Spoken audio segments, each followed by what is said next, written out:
BBC বাংলার সান্ধ্য অধিবেশন প্রবাহতে আপনাদের স্বাগত। আজ আপনাদের সাথে লন্ডন স্টুডিও থেকে আছি মানসী বড়ুয়া। বাংলাদেশের সর্বশেষ গুরুত্বপূর্ণ আপডেট সংবাদে আপনাকে স্বাগত। শুরুতেই সংবাদ শিরোনাম, পরে বিস্তারিত। প্রথমে জানাবো আমাদের হাতে থাকা সর্বশেষ গুরুত্বপূর্ণ সবথেকে তাজা আপডেট সংবাদ। খুলনায় যুবককে মাথায় পিস্তল ঠেকিয়ে গুলি করে হত্যা। খুলনায় ইমরান মুন্সি ৩২ নামে এক যুবককে গুলি করে হত্যা করেছে দুর্বৃত্তরা। আজনগরীর ১ নম্বর কাস্টমস ঘাট মোড়ে এই ঘটনা ঘটে। খুলনা থানার ওসি মোহাম্মদ শফিকুল ইসলাম এই ঘটনার সত্যতা নিশ্চিত করেছেন। এরপর জানাবো বিসিবি নির্বাচনের ফলাফল নিয়ে ইশরাকের ক্ষুব্ধ প্রতিক্রিয়া। বাংলাদেশ ক্রিকেট বোর্ড বিসিবির পরিচালনা পর্ষদের বহুল আলোচিত নির্বাচনের ভোট গ্রহণ শেষে ঘোষণা হয়েছে আনুষ্ঠানিক ফলাফল, যার মধ্যে ক্রিকেট বোর্ড পেয়েছে ২৫ জন পরিচালক। এরপর বিনা প্রতিদ্বন্দ্বিতায় আমিনুল ইসলাম বুলবুল সভাপতি এবং ফারুক আহমেদ ও শাকাত হোসেন সহ-সভাপতি নির্বাচিত হয়েছেন। এই ঘটনায় বিএনপি নেতা ইঞ্জিনিয়ার ইশরাক হোসেন একটি পোস্ট করেছেন। তিনি বলেছেন, বিসিবির জালিয়াতির সিলেকশন ঘৃণা ভরে প্রত্যাখ্যান করেছে সাধারণ জনগণ এবং ক্রীড়া সংগঠকরা। জনগণের সরকার প্রতিষ্ঠার জন্য দেশকে স্থিতিশীল রাখতে এখন কিছু বলা হচ্ছে না। অচিরেই এই জাতীয় বেঈমানদের কাঠগড়ায় দাঁড় করানো হবে ইনশাল্লাহ। আমাদের দেশের আইন মেনেই এই ভুয়া বোর্ড লাথি মেরে ছুড়ে দেয়া হবে।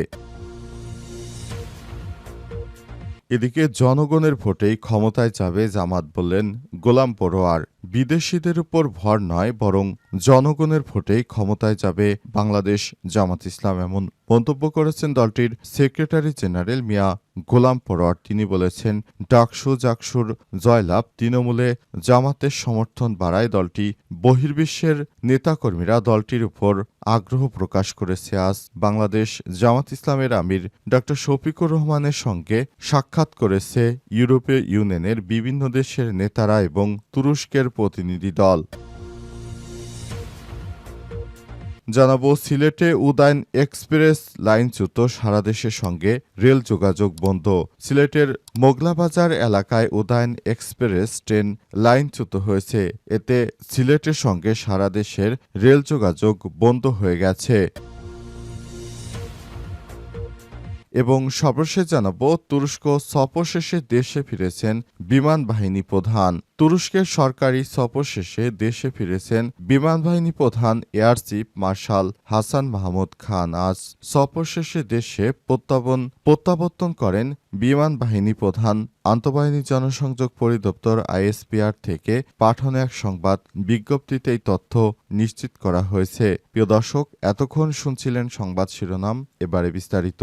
তবে তার আগে বন্ধুরা, অনুরোধ থাকবে এই সংবাদটিতে একটি লাইক দিন। এই চ্যানেলে আপনি নতুন হয়ে থাকলে আমাদের সংবাদটি দেখতে দেখতে চ্যানেলটি সাবস্ক্রাইব করে রাখুন। কমেন্ট করে বন্ধুরা আপনার মূল্যবান মতামত জানিয়ে দিন আপনি বিশ্বের কোন দেশ থেকে বা বাংলাদেশের কোন স্থান থেকে আমাদের সংবাদটি দেখছেন এবং শুনছেন। আর বন্ধুরা, সংবাদটি আপনার সোশ্যাল মিডিয়া ফেসবুকে শেয়ার করে বন্ধুদেরও দেখার সুযোগ করে দিন।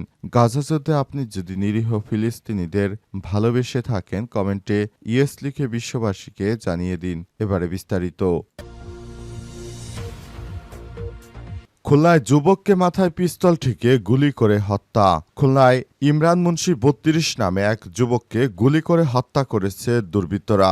আজ নগরীর ১ নম্বর কাস্টমস ঘাট মোড়ে এই ঘটনা ঘটে। খুলনা থানার ওসি মোহাম্মদ শফিকুল ইসলাম এই ঘটনার সত্যতা নিশ্চিত করেছে। নিহত ইমরান মুন্সি মাদারীপুর জেলা মুন্সিবাড়ির বাবুল মুন্সির ছেলে। তিনি বর্তমানে নগরীর মুন্সিপাড়ার দ্বিতীয় গলিতে ভাড়া বাসায় থাকতেন। সে খুলনা শীর্ষ সন্ত্রাসী গ্রেনেড বাবু গ্রুপের সক্রিয় সদস্য ছিলেন। এছাড়াও তিনি ইটবালু ব্যবসা করতেন বলে জানা গেছে। স্থানীয় সূত্র থেকে জানা গেছে, পুলিশ জানায় সন্ধ্যা 7:30টার দিকে ইমরান নতুন বাজারের দিকে যাচ্ছিল। পথে একটি মোটরসাইকেলে আসা ৩ যুবক তার গতিরোধ করে এবং তাকে মাথায় পিস্তল ঠেকিয়ে গুলি করে হত্যা করে। খুলনা সদর থানার সহকারী পরিদর্শক এএসআই আব্দুল হাই বলেছেন, নিহত ইমরান মুন্সি সন্ত্রাসী গ্রেনেড বাবুর গ্রুপের সক্রিয় সদস্য ছিলেন। তাকে অপর শীর্ষ সন্ত্রাসী পলাশ গ্রুপের সদস্যরা হত্যা করেছে।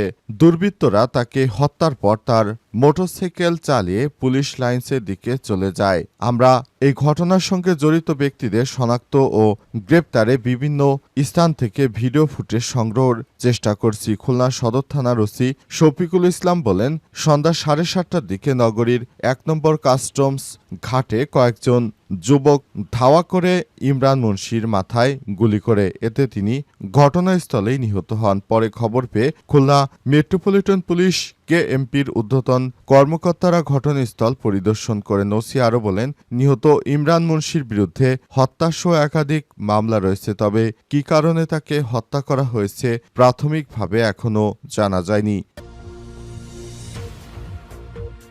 পিসিবি নির্বাচনের ফলাফল নিয়ে ইশরাকের ক্ষুব্ধ প্রতিক্রিয়া। বাংলাদেশ ক্রিকেট বোর্ড বিসিবির পরিচালক পর্ষদের বহুল আলোচিত নির্বাচনের ভোট গ্রহণ শেষে ঘোষণা হয়েছে আনুষ্ঠানিক ফলাফল, যার মধ্যে ক্রিকেট বোর্ড পেয়েছে 25 জন পরিচালক। এরপর বিনা প্রতিদ্বন্দ্বিতায় আমিনুল ইসলাম বুলবুলকে সভাপতি এবং ফারুক আহমেদ ও সাখাত হোসেনকে সহসভাপতি নির্বাচিত করা হয়। রাজধানীর প্যান প্যাসিফিক সোনারগাঁও হোটেলে নবনির্বাচিত পরিচালকদের নাম ঘোষণা করে নির্বাচন কমিশন। এরপর তাদের উপস্থিতিতেই সভাপতি সহসভাপতি নির্বাচন অনুষ্ঠিত হয়। ওই ফলাফল প্রত্যাখ্যান করেছে বিএনপি নেতা ইঞ্জিনিয়ার ইশরাক হোসেন। তিনি সামাজিক যোগাযোগ মাধ্যম ফেসবুকে স্ট্যাটাস দিয়েছেন। ইশরাক লিখেছেন, বিসিবির জালিয়াতির সিলেকশন ঘৃণা ভরে প্রত্যাখ্যান করে সাধারণ জনগণ ও ক্রীড়া সংগঠকরা।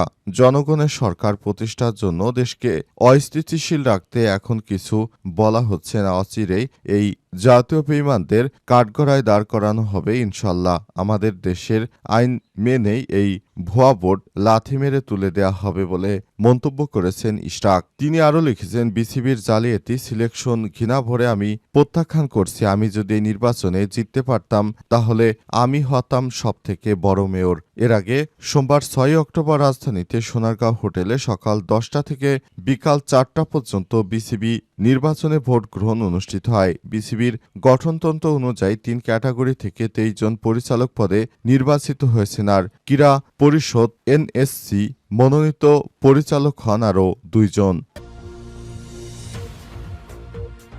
জনগণের ভোটেই ক্ষমতায় যাবে জামাত, বললেন গোলাম পরোয়ার। বিদেশিদের উপর ভর নয়, বরং জনগণের ভোটেই ক্ষমতায় যাবে বাংলাদেশ জামাত ইসলাম, এমন মন্তব্য করেছেন দলটির সেক্রেটারি জেনারেল মিয়া গোলাম পরোয়ার। তিনি বলেছেন, ডাকসু জাকসুতে জয় এবং তৃণমূলে জামাতের সমর্থন বাড়ায় দলটির প্রতি বহির্বিশ্বের আগ্রহ বেড়েছে। আজ বসুন্ধরা জামাত আমির ডাক্তার শফিকুর রহমানের বাসভবনে বৈঠক করেন বাংলাদেশে সফররত তুরস্কের পররাষ্ট্রমন্ত্রী ও বেরিস আকিনজি। বৈঠকে পরবর্তী সংবাদ সম্মেলনে জামাতের সেক্রেটারি জেনারেল এসব কথা জানান। মিয়া গোলাম পরোয়ার বলেন, সব রাজনৈতিক দল সংস্কারের বিষয়ে ঐক্যমত হলে বাংলাদেশে সুষ্ঠু নির্বাচন সম্ভব বলে তুরস্কের পররাষ্ট্রমন্ত্রীকে জানিয়েছে বাংলাদেশ জামাত ইসলামের আমির। বৈঠকে ফিলিস্তিন রোহিঙ্গা ইস্যুতে তুরস্কের ভূমিকা নিয়ে তারা প্রশংসা করেছে। অন্তর্বর্তীকালীন সরকারকে তারা আহ্বান জানিয়েছে যেন তিনি সুষ্ঠুভাবে সংস্কার কাজটি সম্পন্ন করেন, যাতে করে দেশের মধ্যে কোনো বিশৃঙ্খল পরিস্থিতি তৈরি হতে না পারে। অন্তর্বর্তীকালীন সরকারের প্রধান উপদেষ্টার প্রতি সমর্থন জানানো হয়েছে, যাতে করে তিনি বাংলাদেশটাকে একটি সুষ্ঠু ও সুন্দর পরিবেশের মধ্য দিয়ে নিয়ে যেতে পারেন। এজন্য অন্তর্বর্তীকালীন সরকারের প্রতি যে দায়বদ্ধতা রয়েছে সেটি করে অন্তর্বর্তীকালীন সরকার যেন একটি সুষ্ঠু নির্বাচন দেন এবং নির্বাচন দিতে তিনি যেন কাজ করেন সে বিষয়ে জামাতের পক্ষ থেকে অন্তর্বর্তীকালীন সরকারকে আহ্বান জানানো হয়েছে। সিলেটে উদয়ন এক্সপ্রেস লাইনচ্যুত, সারা দেশের সঙ্গে রেল যোগাযোগ বন্ধ। সিলেটের মোগলাবাজার এলাকায় উদয়ন এক্সপ্রেস ট্রেন লাইনচ্যুত হয়েছে। এতে সিলেটের সঙ্গে সারা দেশে রেল যোগাযোগ বন্ধ হয়ে গেছে। আজ সকালে এই দুর্ঘটনা ঘটে, বিষয়টি নিশ্চিত করেছে সিলেটের railway station master Nurul Islam. তিনি জানান, চট্টগ্রাম থেকে সিলেটগামী ট্রেনটি ফেঞ্চুগঞ্জ উপজেলার মোগলাবাজার স্টেশনে পৌঁছালে লোকোমোটিভ সহ একাধিক বগি লাইনচ্যুত হয়। এতে সিলেটের সঙ্গে সারা দেশের রেল যোগাযোগ বন্ধ হয়ে যায়। নুরুল ইসলাম আরও বলেন, দ্রুত ট্রেন চলাচল অস্বাভাবিকভাবে ঠিক করার জন্য কোনো ব্যবস্থা নেওয়া হচ্ছে না। দ্রুত সেখানে উদ্ধারকর্মীদের পাঠিয়ে তারপর প্রয়োজনীয় ব্যবস্থা গ্রহণ করা হবে। এ ঘটনায় এখন ঢাকার সঙ্গে পুরোপুরি যোগাযোগ বন্ধ রয়েছে এবং এই যোগাযোগ বন্ধ থাকার কারণে এখন ঢাকার সঙ্গে কোনো যাতায়াত করা হচ্ছে না।